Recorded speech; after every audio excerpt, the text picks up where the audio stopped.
오늘 민주당 대선 경선 국면에서 보기 드문 일격이 등장했습니다. 우선 바로 한번 들어보시죠. 솔직히 이낙연 후보가 2004년에 네. 노무현 대통령 탄핵할 때 탄핵에 찬성했습니까? 반대했습니까? 분명한 입장이 없어요. 최고의 공직에 오르려면 본인의 정치적 행보와 그 판단에 대해서 솔직해야 합니다. 알겠습니다. 부렁이 담 넘어가시듯 하면 안 돼요. 저기 테이블에 앉아 계신 그분 아닌가요? 네거티브로 뜨거운 공방전을 벌이고 있는 이재명 후보와 이낙연 후보. 평소 측근의 입을 통해서보다는 직접 반격에 나서는 이 지사 스타일 보자면 복심의 보기 드문 반격인 거죠. 그것도 이 전 대표 측이 주장하는 민주당 적통론을 겨냥하면서요. 2004년 당시에 노무현 대통령 탄핵 소추안 투표에 참가한 의원 중에 반대표를 던진 의원은 딱 2명. 당시 언론에선 그중 한 명이 이낙연 의원이라고 했지만 무기명 비밀 투표로 정확히 밝혀지진 않았습니다. 이낙연 후보 측은 바로 반대표를 던졌었다고 반박하며 민주당 정통을 흔들림 없이 계승하겠다는 말도 잊지 않았습니다. 이쯤 되자 당에서도 우려 섞인 고심의 목소리가 나오고 있습니다.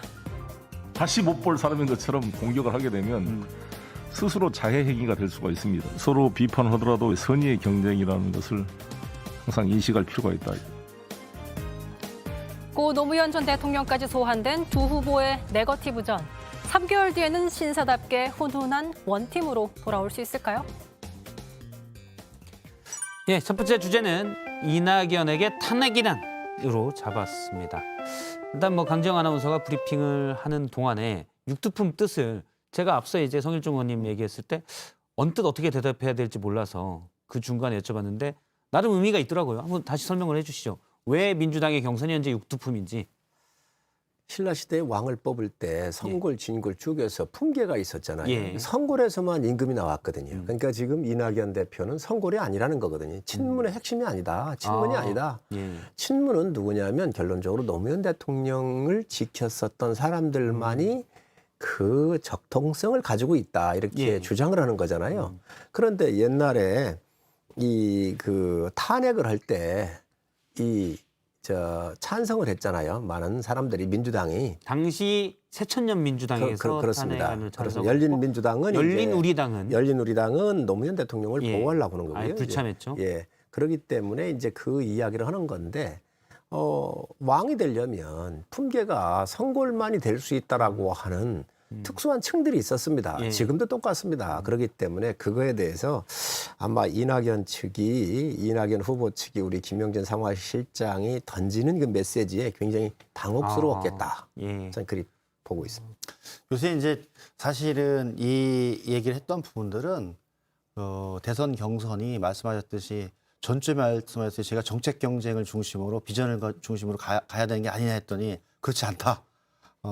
상당히 심한 싸움이 될 수밖에 없는 상황이고 예전에도 그랬다라고 했는데 좀 그런 지점까지 와 있지 않나라는 생각이 들고 예전에 내로남불이 판쳤는데 요새 내검 남내가 판치고 있어요. 새로운 신조. 내검 남내. 남내. 내가 하면 검증, 남이 하면 네거티브. 일단 어휘가 입에 딱 달라붙진 않아요. 않는데 예. 근래 그래서 검증이라는 이름하에 네거티브를 심하게 하고 네거티브라고 하는 그것을 통해서 검증하고 이렇게 예. 이제 하는 건데 그 중에 나왔던 것 중에 이재명 지사에 대한 네거티브 공세가 과도하고 심하기 때문에 적절하게 조절할 필요가 있다라고 판단을 했어요. 예를 들면 그 과도하고 심한 이낙연 후보 측의 이재명 후보에 대한 네거티브는 뭐가 있습니까? 과거에 얘기됐던 여러 가지 파일이라든지 예. 아니면 댓글이라든지 이런 부분들을 사실 보이지 않는 곳 속에서 너무 심하게 하고 있기 때문에 적절하게 예. 조절하고 할 필요가 있고 실제로 그 속에서 양 후보는 다 각계 가지고 있는 문제가 있거든요. 그러니까 자격과 능력에 대해서 한번 판단해 보자. 그런 취지에서 이 얘기를 얘기했던 거죠. 그러니까 노무현 대통령께서 탄핵의 위기에 직면했을 때 정치인들은 그 위기 속에서 어떤 판단을 하느냐. 이건 대단히 중요한 거거든요. 그 시기에 그 사람은 어떤 판단을 했는지가 그 문제에 관해서 이낙연 후보가 솔직하고 담백하게 얘기를 하는 것이 필요한데 대단히 불분명하고 측근이나 제3자를 통해서 하는 거기 때문에 저는 찬성인 건 반대든 얘기하면 될 것 같아요. 예, 당시에 지난주에 예. 고륙상쟁을 얘기했더니 고륙상쟁을 더 뛰어넘어 가지고 이제 DNA를 가지고 이제 공격을 하고 있잖아요. 정책은 별거 아니라니까요. 이 내전이라고 하는 것은 외전끼리는 정책을 볼 수도 있어요. 내전은 정책이 쉽지가 않습니다. 정말 그때는 특히 경쟁이 치열하게 붙을 때는 정말 아주 무시무시한 그런 아주 아주 뼈가 부러지는 그런 건데 지금 현재 그것보다도 이제 성분 분석으로 들어갔기 때문에 아마 여당의 이 경쟁이 굉장히 치열하게 전개될 것이고 국민들께서 또 그런 부분들을 또 재미나게 보실 겁니다. 그러다가 보니까 예. 좀 많이 뜨잖아요. 관심은 네. 일단 커졌는데 민주당 지도부에서도 하는 얘기는 이건 좀 적정 수위를 넘는 거다. 처음엔 좀 관심을 끌 수 있다 넘었다고 보다가 봐야죠. 예. 넘었다고 봐야죠. 그래도 넘을수록 또 과열이 될수록 예. 국민들이 또 주목도도 함께 갑니다. 지금 성일종 의원님은 넘었다고 봐야죠 하시면서 되게 흐뭇해하시는 저러다가 둘이 같이 망할 수 있지 뭐 이런 생각이 조금 뭐 저희도 곧 닥칠 일이기 때문에 그래서 굳이 제가 보기에는 그렇죠. 그래서 이 관련해서는 그 사실 지도자 자격과 능력에 있어서 위기의 시기에 어떤 판단과 결정을 하느냐 사실 중요한 거잖아요. 일례로 우리 2016년인가요? 우리 박근혜 대통령께서 사드 배치를 했잖아요. 예. 사실은 대단히 그 중요한 시기에 어떤 결정을 하느냐가 중요했었는데 미중 간의 여러 가지 갈등 국면 속에서 사드 배치 카드를 딱 꺼내 들었는데 그때 결정의 문제 속에서 적절했느냐 또 여러 가지 한일 관계 또 내부에서의 노동 관계 속에서의 판단과 결정 그러면 그 시기 위기 속에서 사실은 지도자의 자격과 그 능력이 나오기 때문에 그래서 탄핵 시기에 어떻게 했느냐라고 보는 거지 이 싸움에 뭐 누구를 하자 그런 생각은 전혀 없는 겁니다. 그러면 탄핵에 이게, 사실은 이게 만약에 적자 논쟁이 붙지 않았으면 이렇게 아프지 않았을 거예요. 예. 그냥 이런 적자의 논쟁이 안 붙고 친문의 지지를 받는 이낙연 후보가 아니라고 했었으면 이 공격이 나올 수도 없거든요. 예. 그런데 이것이 과거로 돌아가 봤었을 때 노무현 대통령 탄핵에 대한 문제는 제기할 수 있는 거잖아요. 그렇기 때문에 어려운 거죠. 예. 지금 뭐 어떻게 보면 이낙연 후보가 상대적으로 친문의 지지를 많이 받는다로 알려져 있는데 과연 그럼 친문이냐 당시 탄핵에 찬성하지 않았느냐라는 의혹을 제기한 거잖아요. 근데 무기명 투표기 때문에 사실은 탄핵안 같은 경우는 무기명 투표기 때문에 누가 찬성받는 데 했는지를 알 수는 없고 2004년 당시 탄핵안에서는 2명의 반대가 있었습니다. 딱 2명이 반대를 했는데 한 명 김종호 의원은 이제 내가 반대했더라고 당시 얘기를 한 바가 있고요. 그다음에 한 명은 이낙연 당시 의원이었냐라는 얘기가 있었는데 노코멘트라고도 했다가 당시 이낙연 2004년에 죽을 때까지 밝히지 않겠다라고 얘기를 했죠. 그리고 이제 이낙연 당시 의원의 측근이 이낙연 의원이 반대했다라고도 얘기한 바가 있습니다. 그리고 오늘 이낙연 후보 측의 최인호 의원은 당시 반대했다라고 분명하게 밝혔습니다. 그럼 해결된 건가요? 뭐 저는 제가 보기에는 과거의 그 행동과 판단에 대한 그 대통령 후보자로서의 입장을 요청을 한 거기 때문에 예. 분명히 하면 될 것 같아요. 그리고 제가 그러면서 했던 부분들이 그러니까 일례로 추미애 당대표 얘기를 들었던 겁니다. 추미애 당대표와 이낙연 의원은 같은 민주당 의원으로서 탄핵의 과정에 같이 참여를 한 겁니다. 탄핵의 과정에 참여를 했고 투표 행위까지 갔던 상황이었어요. 예. 그러면 그 속에서 추미애 당대표는 그 과정에 대해서 솔직하게 사과하고 석고대죄하면서 복권을 받아서 민주당 대표가 됐거든요. 그런 다음에 문재인 대통령과 함께 문재인 대통령 당선에 기여했고 18년 지방선거에서 압승했고 11명 국회의원 보궐선거에서 압승하면서 민주당 전국정당화에 사실은 활용점정을 만들었어요. 이렇게 솔직하고 담백하게 얘기할 필요가 있다. 그리고 측근의 입이나 제3자의 입이 아니라 내가 그 시기에 탄핵의 과정에는 같이 참여를 했는데 안에 들어가서 뭐 서 있기도 하고 뭐 얘기를 했는데 무기명 비밀 투표에서는 찬 반중에 무엇을 했다라고 담백하게 얘기하면 됩니다. 사실 검증할 수는 없지만 이 본인 입으로 밝히면 된다는 말씀이시죠? 그렇습니다. 이건 대답이 있는 게 아니에요. 예. 국회의원의 의사결정, 특히 무기명 투표에 대해서는 영원히 비밀이잖아요. 예. 그러니까 이건 뭐 이게 진위 여부, 찬성이냐 반대가 나올 수 없는 거거든요. 그런데 문제는 지지 진영에 대한 이 교란이잖아요. 지지 진영에 대한 의문을 증폭시키는 거잖아요. 정치 기술에서 증폭이라는 게 굉장히 무섭잖아요. 이게 그래요? 뭔지 아닌지, 긴지 아닌지, 예스인지 노인지 이걸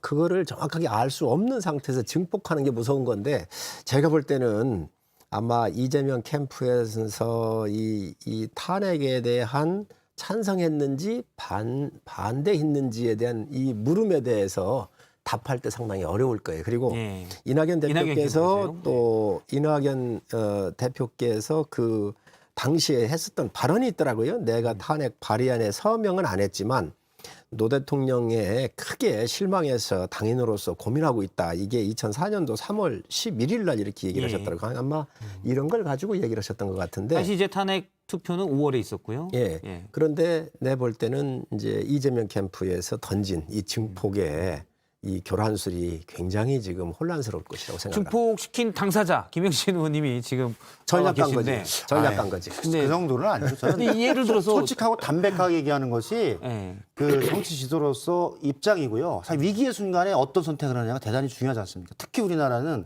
외교, 안보, 국방, 또 경제적인 상황, 여러 가지 상황 속에서 그 지도자의 판단이 대단히 중요한 결과를 만들어내기 때문에 그 시기에 그분은 무엇을 했는가가 중요한 거죠.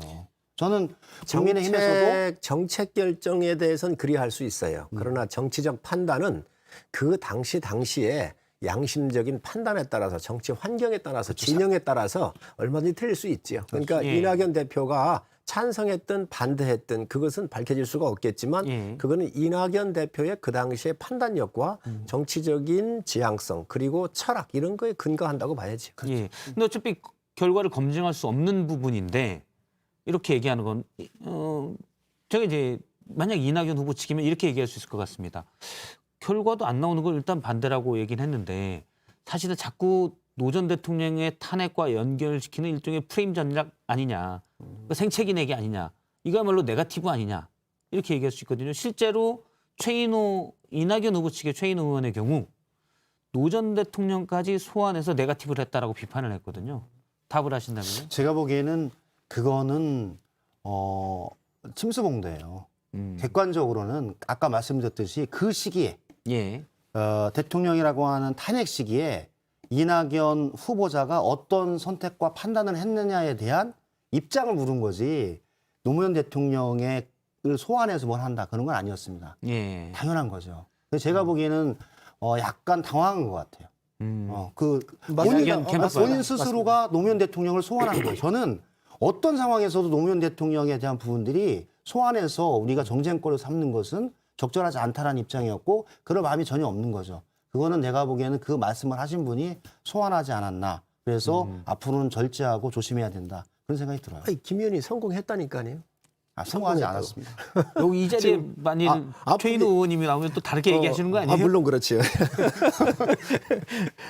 아프기 때문에 예. 지금 노무현 대통령을 소환한 거잖아요. 그만큼 다급한 거예요. 그래서 자기 진영에 주력 부대가 친문 세력이잖아요. 그런데 지금 이재명 캠프 쪽에서 그 부분에 대해서 던진 거는 제가 봤을 때 정치를 함에 있어서 상당히 정확한 타이밍에 없는 대답이지만 한번 던져볼 만한 걸 던졌다고 생각을 해요. 없는 대답이지만 예. 대답은 일단 없습니다. 뭐 이낙연 후보와 친문들을 좀 대답에는 다르잖아요. 답은 없습니다. 그렇죠. 정답은 정답은 검증을 없지만 못하니까. 정책 던질 만한- 입장입니다. 제가 보기에는. 예. 그러니까 뭐냐면 지도자로서 그 시기에 어떻게 했냐를 자기의 말과 행동으로 해주고 지지자들을 설득하면 되는 겁니다. 그러면 이런 건 어떨까요? 그러니까 원래 또 뭐 물론 지금 계속 같은 입장에서 말씀을 하시지만 정책 대결을 하자라고 이재명 캠프 측에서 더 많이 얘기를 했었잖아요. 근데 오늘 나온 건 이제 네거티브다 이런 의견들이 또 있는데 제가 아까 말씀드렸지 않습니까? 이거는 네거티브가 아니라 내남, 검증이다. 남내. 그 용어는 새로 만들어야 될 것 같아요. 일단 입에 안 붙어요. 그렇지. 본인도 안 쉽지 않아요. 붙으시잖아요. 그래서 예.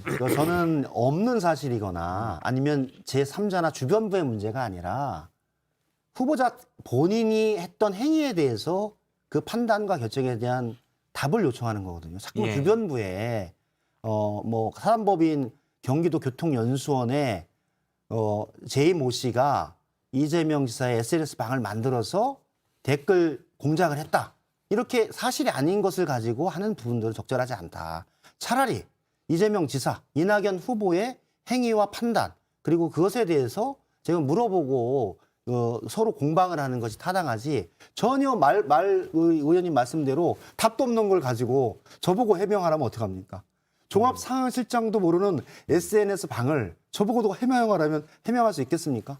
예. 근데 이쪽 이낙연 대표 쪽에서 이제 선공을 한 거잖아요. 예. 그러니까 이제 반격을 이거로 한 거지요.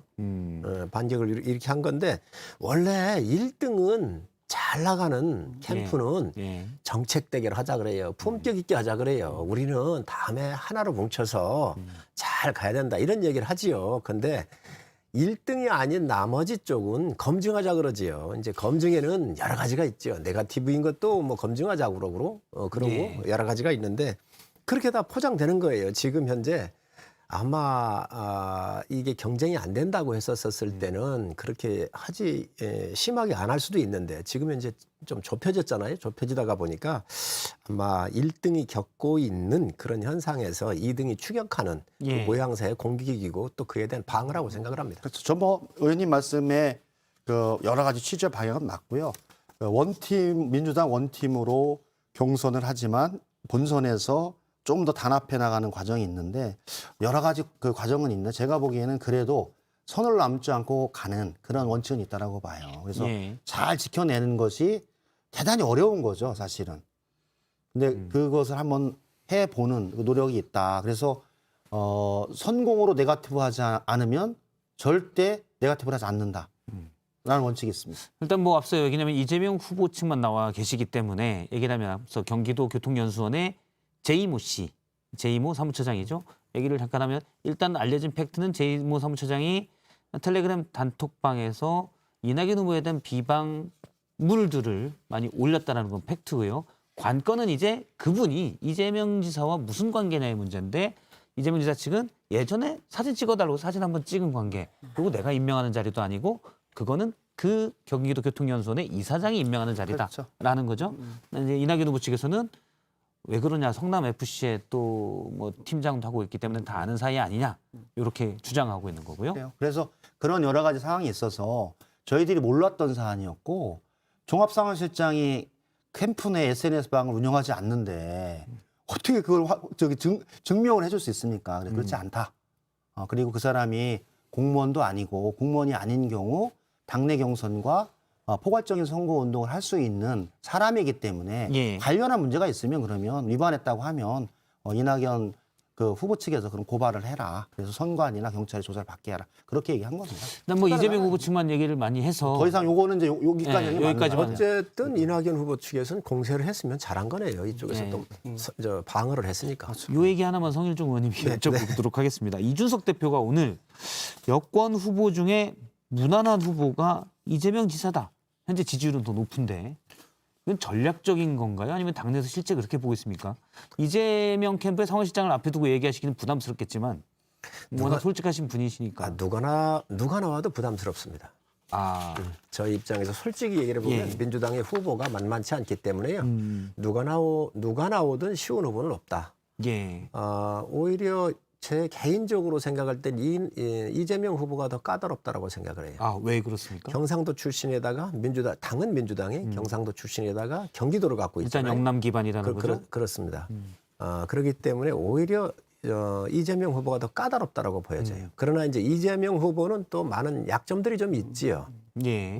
많은 약점들이 있는데, 그걸 어떻게 뭐 계량화할 수는 없겠지만, 비교적 지역의 구도로 보면, 선거의 구도상으로 보면 이제 이낙연 후보께서는 호남이시고 서울에 이제 종로에 갖고 계시잖아요. 지역구가. 그렇긴 한데, 비교적 이재명 후보 같은 경우는 영남의 기반도 없고, 물론 TK이긴 한데 거기에 두었고, 경기도에 이렇게 인구가 가장 많은. 맞습니다. 또 그런 기반이기 때문에 비교적 쉬운 상대는 아니라고 봐야지. 뭐냐면 이준석 대표가 일면에 있어서는 이제 새로운 신세대로서의 새로운 정치 문법과 문화를 만들어 가는데 좀 쉽게 던지는 있는 것 같아요. 여성가족부 폐지, 통일부 예. 폐지 그리고 여기에서도 비슷한 부분이 있는데 뭐 판단이라도 저는 존중을 해요. 그래서 꼭 좀 그렇게 이준석 대표가 되는 말씀하신 방향으로 됐으면 좋겠어요. 정치는 시원시원하게 해야 됩니다. 시원시원하게. 예. 예. 일단 이준석 대표는 이제 박용진 의원이 제일 껄끄럽다. 여당에서는 그렇게 얘기를 참고 삼아 했습니다. 가능성이 없으니까 껄끄럽다고 하는 거 아니겠습니까? 그건 박용진 의원 생각은 다를 수도 있습니다. 박용진 자, 의원은 실제가 껄끄럽습니다. 실제로 본인이 예. 강하다고 생각합니다. 아니 예, 근데 저도 박용진 의원이 논리적입니다. 타결력이 있죠. 예, 예. 논리적입니다. 알겠습니다. 첫 번째 얘기는 여기까지 해보고요.